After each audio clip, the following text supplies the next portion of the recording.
Assalamualaikum warahmatullahi wabarakatuh. Sebelumnya, perkenalkan nama aku Marsha Apriliana. Aku dari program studi D3 Rekam Medis dan Informasi Kesehatan Universitas Muhammadiyah Kuningan semester 3. Jadi, pada kesempatan hari ini aku akan membahas ataupun menyampaikan sedikit ceramah singkat mengenai tentang pentingnya menjaga lisan dan juga beretika di ruang digital. Seperti apa sih videonya? Nanti teman-teman saksikan ya sampai selesai dan juga simak dengan baik-baik. Semoga apa yang aku sampaikan bisa bermanfaat. Stay tune ya. Assalamualaikum warahmatullahi wabarakatuh. Alhamdulillahirabbil alamin wassalatu wassalamu ala asrofil anbiya'i wal mursalin wa ala alihi washabihi ajmain amma ba'du.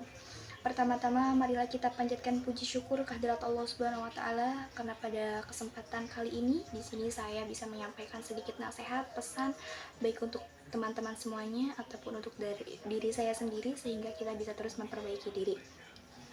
Salawat serta salam semoga tetap tercurah limpahkan kepada junjungan besar kita yaitu Nabi besar Muhammad SAW, kepada para keluarganya, sahabatnya, dan tak lupa juga kepada kita semua selaku umatnya. Amin ya Allah ya Rabbal Alamin. Dimana Nabi Muhammad ini merupakan suri tauladan terbaik dalam lisan dan juga akhlaknya, baik itu di dunia nyata maupun di dunia digital ataupun di ruang digital.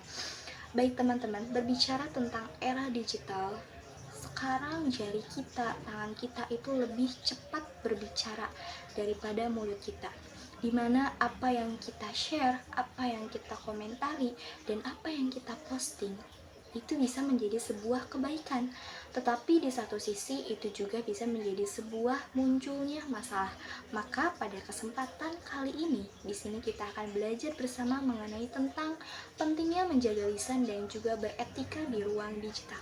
Baik teman-teman, berbicara mengenai tentang era digital, bahwasanya setiap apa yang keluar itu, entah itu dari mulut, dari tangan kita, melalui komentar, itu semuanya dicatat. Sebagaimana dalam Al-Quran surat Qaf ayat 18, Allah itu berfirman, tidak ada satu kata pun yang akan lolos dari pengawasan malaikat untuk mencatatnya. Jadi, hari ini itu sebuah kata itu tidak hanya keluar dari mulut tetapi bisa melalui tangan, melalui komentar-komentar yang negatif sehingga kita bisa men-share informasi yang memang tidak terbukti kebenarannya. Maka dari itu Allah juga berfirman di dalam Al-Quran surat Al-Hujurat ayat 6 bahwasanya ketika datang seorang yang fasik membawa suatu informasi, maka kita harus tabayun, harus memeriksa dulu kebenarannya. Apakah informasi itu benar dan layak untuk disampaikan kepada publik atau tidak. Maka penting hari ini atau di ruang digital ini penting kita untuk menyaring informasi. Mana yang benar, mana yang salah.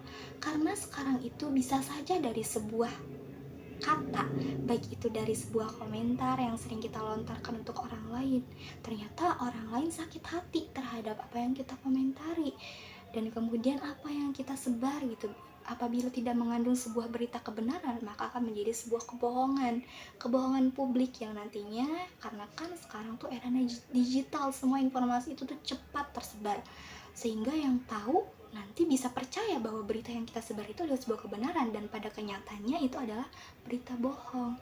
Jadi nantinya akan menyesatkan banyak orang. Maka sangat penting dalam menjaga lisan kita dan kita juga harus beretika dalam berruang digital. Sebagaimana pedoman hidup warga Muhammadiyah ini mencerminkan bahwasanya kita sebagai seorang muslim itu harus mengedepankan santun. Maksud dalam santun itu kita harus seimbang antara menjaga lisan dan juga akhlak gitu ya. Kemudian kita tidak memfitnah orang lain, kita tidak menyakiti orang lain, dan kemudian kita bisa menciptakan ruang yang damai gitu ya di ruang digital, memberikan manfaat gitu.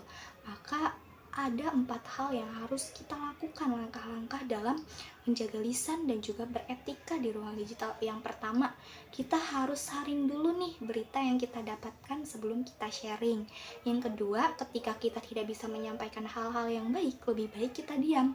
Dan kemudian yang ketiga, kita harus bisa memanfaatkan ruang digital itu dengan kebaikan. Dan kemudian yang keempat, kita bisa memanfaatkan ruang digital untuk dakwah yang humanis sehingga tidak menyakiti orang lain. Teman-teman, mungkin itu saja yang dapat aku sampaikan. Semoga kita semua terus memperbaiki diri, terus terus menjaga lisan kita, terus menjaga hati kita supaya kita tidak saling menyakiti satu sama lain sesama saudara gitu ya teman-teman. Kita harus bisa memanfaatkan ruang digital itu dengan sebaik-baiknya, tidak boleh menyebarkan berita hoax yang belum tentu kebenarannya, dan juga tidak boleh hanya sekedar berkomentar tanpa kita memikirkan bagaimana mental seseorang ketika membaca komentar kita. Ketika kita memberikan komentar yang positif, maka kita menguatkan hati orang tersebut. Jadi teman-teman, sekali lagi kita harus bijak dalam bermedia sosial, dalam memanfaatkan ruang digital. Apa yang kita ucapkan itu harus berupa kebaikan, dan apa yang kita tuliskan harus berupa kata-kata yang bisa menguatkan dari hati ke hati. Teman-teman, terima kasih sudah menyimak. Semoga apa yang aku sampaikan bisa bermanfaat. Kurang lebihnya mohon dimaafkan. Semoga kita bisa sama terus-terus memperbaiki diri. Terima kasih atas segala perhatiannya. Billahi fasbirillah haq fastabiqul khairat. Wassalamualaikum warahmatullahi wabarakatuh.